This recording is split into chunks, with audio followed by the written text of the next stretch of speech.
بسم الله الرحمن الرحيم، والحمد لله رب العالمين، والصلاة والسلام على أشرف المرسلين سيدنا محمد وعلى آله وأصحابه وأزواجه أفضل الصلوات وأتم التسليمات. أحبائي وأصدقائي ومتابعي الكرام، السلام عليكم ورحمة الله وبركاته. هذا الفيديو سيكون مميز بإذن الله، وهو مهم جدا للحجاج والمعتمرين والقاصدين لبيت الله الحرام بمكة المكرمة. هنشرح فيه مداخل الحرم المكي من كل الاتجاهات، والأبواب اللي بندخل منها من كل اتجاه على خريطة جوجل ثلاثية الأبعاد، مزودة بفيديوهات موضحة لتلك الاتجاهات. وقبل البدء فضلا وليس أمرا الإعجاب بالفيديو والاشتراك في القناة. هنبدأ بمعلومة إننا نقدر نقول إن في 6 اتجاهات رئيسية حول المسجد الحرام، وبتصب لهذه الاتجاهات ال6 كل الشوارع والأحياء بمكة المكرمة. دي حدود المسجد بالساحات الملحقة به. أول منطقة معانا منطقة أجياد وأجياد السد، ودي بتكون خلف برج الساعة وبالقرب منه. هنا شارع أجياد، وخلفه ريع بخش وكدي.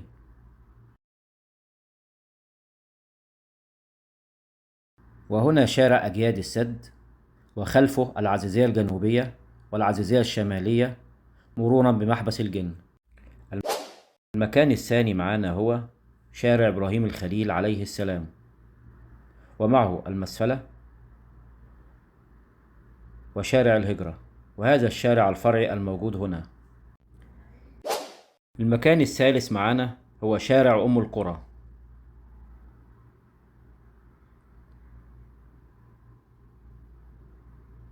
هذا شارع أم القرى مرورا بشارع المنصور وأيضا المنصورية ومنطقة الزاهر والرصيفة وما حولها من أماكن وفنادق. المكان الرابع معانا هو منطقة جرول والعتيبية، مرورا بمنطقة الحجون وما حولها من مناطق وشوارع وفنادق. المكان الخامس معانا بينتقل بينا هذا الاتجاه إلى منطقة الغزة، وفيها شعب عامر ومقابر المعلاة والجعفرية والمعبدة والروضة والجميزة وما حولها من مناطق كثيرة أيضا في هذا المكان. المكان السادس معانا هو محبس الجن، وهذا المكان للي جاي أيضا من العزيزية الشمالية والعزيزية الجنوبية ومنطقة رمي الجمرات. تعالوا معانا علشان نشوف كل منطقة هتودي بينا على أي باب من أبواب الحرم بالتفصيل.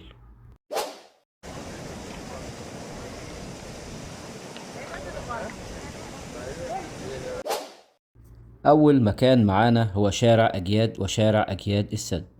بجوار برج الساعة يبدأ الشارعان أجياد وأجياد السد من أمام فندق الصفوة. نبدأ بشارع أجياد السد، حيث أنه عمودي على برج الساعة. يبدأ من هنا، وهذه المنطقة منطقة تحميل وتنزيل لجميع السيارات القادمة من هذا الاتجاه. بالمرور في هذا الشارع نمر بالعديد من الفنادق المشهورة، منها فندق العليان، فندق الميريديان، وغيرها من الفنادق. ومع امتداد هذا الشارع نجد فندق واحد الضيافة، وهذا الاتجاه يؤدي إلى فندق التوفيق بلازا. ويوجد أيضا في هذا الشارع مبنى للدفاع المدني. في آخر شارع أجياد السد نصل إلى النفق، وهذا النفق المؤدي إلى منطقة محبس الجن. منطقة محبس الجن وفيها العديد من الفنادق المشهورة، منها فندق إلاف مكة وغيرها من الفنادق. يوجد هنا مفترق طرق، هذا يؤدي إلى العزيزية الجنوبية ومسجد الرقحي وحي العوالي والنسيم ثم جبل عرفة، ثم يؤدي إلى مدينة الطائف. وهذا الطريق يؤدي إلى العزيزية الشمالية مرورا بالعديد من المولات التجارية المشهورة، منها بوارس والعائلة وغيرها، ثم منطقة منى، ثم المزدلفة، ثم جبل عرفة. وامتداد منطقة محبس الجن هنا يؤدي إلى مبنى جسر الجمرات مباشرة، وفيها موقف الباصات، ثم مخيمات منى، ثم مخيمات المزدلفة، ثم منطقة عرفة. وهذا أفضل طريق للمشاة للحجاج أثناء الحج، وهو مباشر من المسجد الحرام إلى منطقة عرفة مباشرة.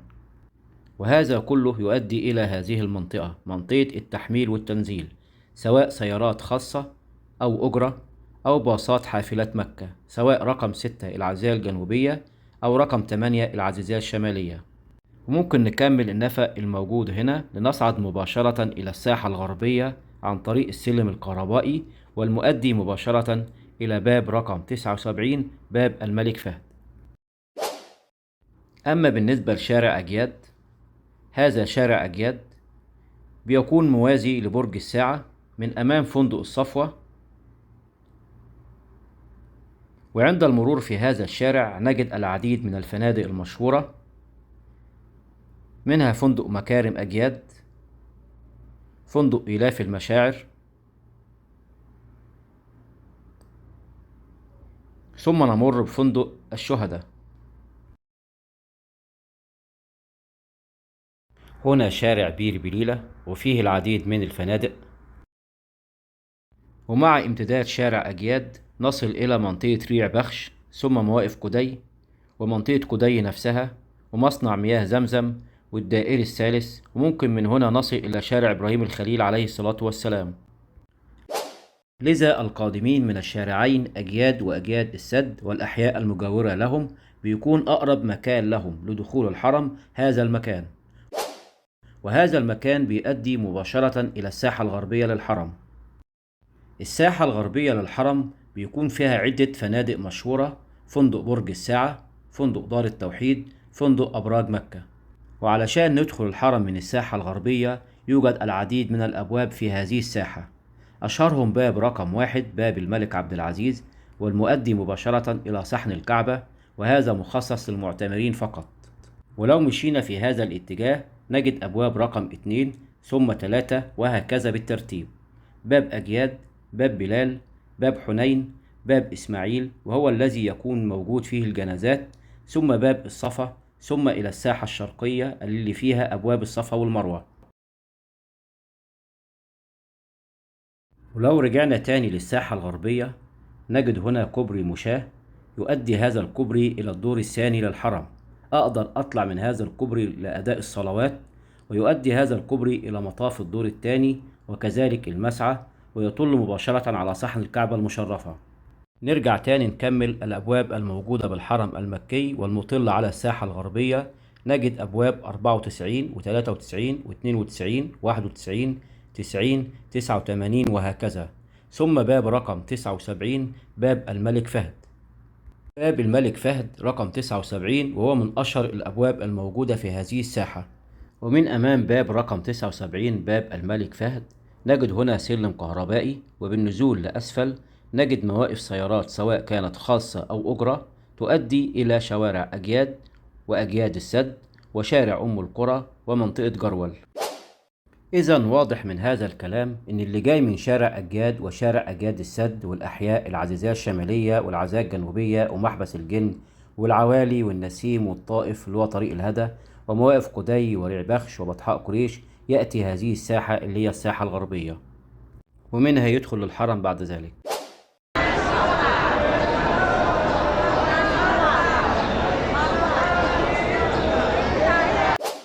ننتقل إلى الاتجاه الثاني وهو الجهة الأخرى من برج الساعة، والقادمين من شارع إبراهيم الخليل عليه السلام ومنطقة المسفلة، حيث يضم هذا الشارع العديد من الفنادق، أشهرهم فندق فلسطين والماسة وفندق فوكو وفندق فجر البديع، مرورا بكوبري المسفلة وموقف الباصات حافلات مكة رقم 11 والمؤدي إلى الشوقية والكعكية. ومع امتداد هذا الشارع نصل إلى الدائري الثالث، ومن ثم حي الكعكية والشوقية وسوق الأسماك والخضار. يوجد هنا شارع متفرع من شارع إبراهيم الخليل عليه السلام هو شارع الهجرة، وفيه العديد من الفنادق المشهورة: فندق لؤلؤة الإيمان وفندق الأرض المتميزة. لذا القادمين من هذا الشارع اللي هو شارع الهجرة وكذلك شارع إبراهيم الخليل عليه السلام وكذلك الأحياء المجاورة لهم 3 مداخل للوصول للحرم. المدخل الأول هو ما بين برج الساعة وفنادق مكة، ندخل مباشرة إلى الساحة الغربية ومنها مباشرة إلى باب رقم 1 باب الملك عبد العزيز، ونكون قريبين من باب رقم 79 باب الملك فهد. المدخل الثاني ما بين فنادق مكة وفندق دار التوحيد، هيكون أقرب باب لنا رقم 79 باب الملك فهد، وكذلك جميع أبواب الموجودة بالساحة الغربية. ولو كملنا على امتداد شارع إبراهيم الخليل عليه السلام، وهذا ما يسمح به الأمن من مسارات ممكن يكون في بعض الأوقات مغلق مثل يوم الجمعة وشهر رمضان المبارك، لذا يكون أمامنا المسار الثالث.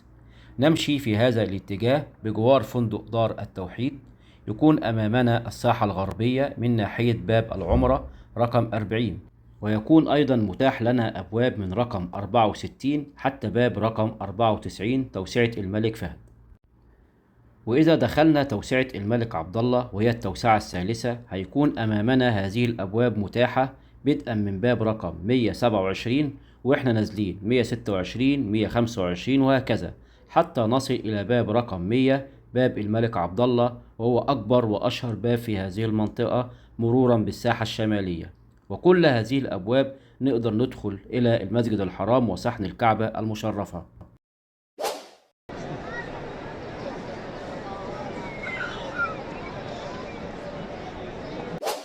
ننتقل إلى الاتجاه الثالث، وهو القادمين من شارع أم القرى وشارع المنصور، وأيضا شارع المنصورية وشارع الرصيفة ومنطقة الزاهر ومنطقة النزهة،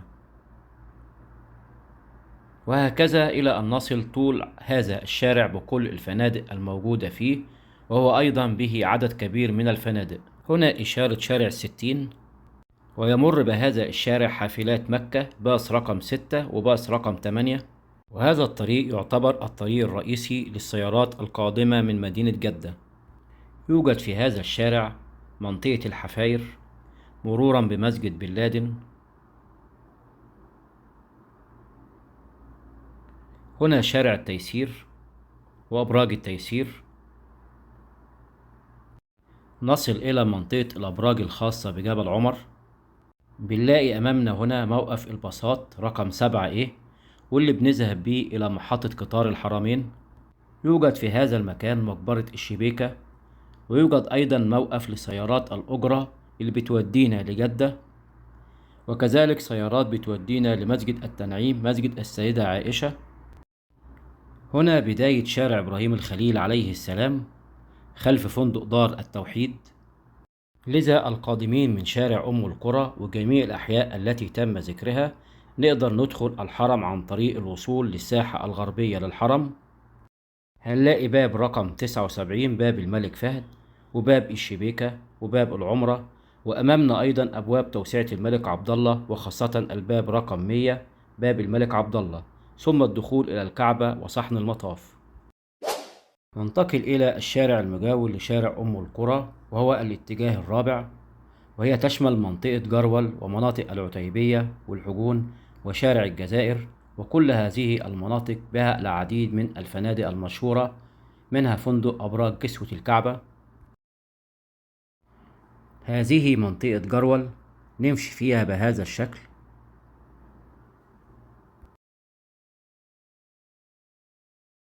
وهنا بئر ذي طوى، وهنا محطة الباصات اللي بتودينا إلى مسجد التنعيم مسجد السيدة عائشة، وهذا الشارع اللي بيودينا لفندق أبراج كسوة الكعبة.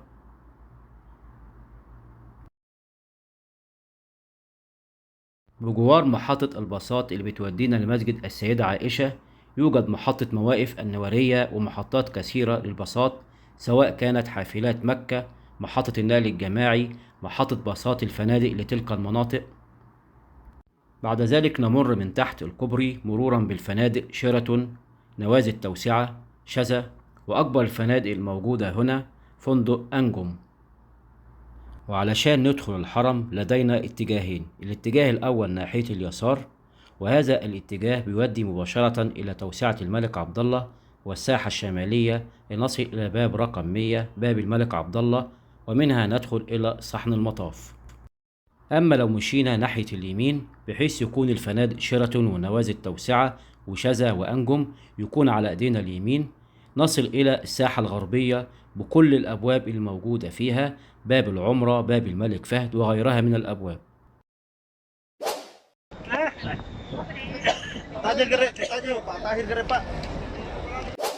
ننتقل إلى الاتجاه الخامس. في هذا المكان يوجد جبل كبير يفصل بين منطقتي جرول ومنطقة الغزة. هنروح في هذا الاتجاه، وكل هذه الأماكن بتؤدي بنا إلى منطقة غزة أو منطقة شعب عامر. يوجد في هذا الاتجاه عدة مناطق: منطقة الملاوي والجميزة والمعبدة وريع زاخر. يوجد أيضا هنا أسواق الجعفرية في هذا المكان. هنا طريق المسجد الحرام والقادم من العزيزية الشمالية والمتجه إلى المسجد الحرام. هنا مقابر المعلى، وهذا طريق الحجون والمؤدي إلى شارع الحج، وفي نفس الوقت طريق باص رقم 10 المؤدي إلى مسجد التنعيم، بحيث ننزل محطة رقم 100 ونركب باص رقم 12 المؤدي إلى مسجد التنعيم مباشرة. هنا تكملة مقابر المعلى. هذا مسجد الجن. يوجد هنا عدة فنادق مشهورة، منها فندق جراند مكة وفندق المقام. ويعتبر هذا الطريق اللي هو طريق المسجد الحرام نفس طريق باص رقم 4 حافلات مكة والمؤدي إلى العزيزية الشمالية. هذا طريق سيدنا عمر بن الخطاب رضي الله عنه والمؤدي إلى هذا الاتجاه إلى أحياء النزهة، وبرضه يودينا جرول وطريق مكة جدة القديم. أما في الاتجاه الآخر بيودينا إلى العزيزية الشمالية وحي الروضة. هنا فندق الكندرية، ويعتبر من أهم وأشهر الفنادق الموجودة في هذا المكان. هنا طريق الملك فهد. يوجد هنا نفق حي الروضة. هذا الطريق يؤدي إلى حي الروضة ومنها إلى العزيزية الشمالية. لذا القادمين من مناطق الملاوي والجميزة والمعبدة والحجون وأسواق الجعفرية وشارع الحج وحي الروضة، وكذلك القادمين من مدينة الطائف، وكذلك القادمين من العزيزية الشمالية عن طريق باص رقم 4، والقادمين من مسجد التنعيم، بيكون هذا المكان هو الأفضل لهم للذهاب إلى الحرم. هنا موقف باصات حافلات مكة، باص رقم 4 المؤدي إلى العزيزية الشمالية، وباص رقم 10 المؤدي إلى مسجد التنعيم. هنا موقف سيارات الأجرة المؤدية إلى مدينة الطائف، وهذا موقف باصات لجميع الفنادق الموجودة في تلك المناطق، ومن أهمهم الفنادق الموجودة في العزيزية الشمالية والقادمة من نفق الفيصلية وحي الروضة. كده احنا وصلنا إلى منطقة شعب عامر، وهذا كوبري غزة. كده دخلنا إلى منطقة ساحات الحرم، ونركز شوية لأن عندنا أكثر من اتجاه بيودينا إلى الحرم. ولو مشينا في هذا الاتجاه ندخل مباشرة إلى باب الفتح، باب رقم 30، يدخلنا بشكل مباشر إلى المسجد الحرام ثم إلى الصحن. وكذلك باب رقم 40 باب العمرة. قد يكون في بعض الأحيان هذا الباب مغلق، ندخل من هنا توسعة الملك عبد الله، وكل هذه الأبواب تدخلنا أيضا إلى الحرم. هنا يوجد عدة أبواب: باب سيدنا عمر رضي الله عنه، باب الندوة، باب الشامية، باب القدس، باب المدينة، باب الحديبية، وهذه الأبواب تدخلنا بشكل مباشر إلى الحرم في هذا الاتجاه. الاتجاه الثاني هو إن احنا نطلع هذا الكوبري العلوي اللي بيؤدي بينا إلى باب رقم 26، وهو يؤدي إلى الدور الثالث في المسعى، يعني بيدخلنا هنا إلى المروة ثم نمشي المسعى إلى أن نصل إلى الدور العلوي في المطاف. يوجد أيضا اتجاه آخر، ممكن أكمل من هنا وأدخل من باب رقم 25، أو أكمل شوية في المسعى وأروح لباب رقم 23. نجد هنا عدة أبواب من باب رقم 23 حتى باب رقم 14، وهنقول أسماء تلك الأبواب بعد قليل. أما لو مشينا في هذا الاتجاه بنوصل إلى الساحة الشرقية، واللي بينقلنا إلى الاتجاه السادس وهو القادمين من منطقة محبس الجن.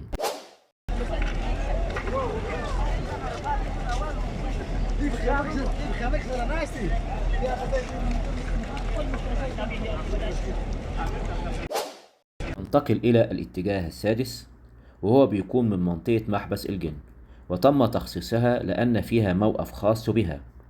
المكان ده مهم جدا للحجاج، عشان كده هنفصله شوية بالشرح عشان الناس تحفظه كويس.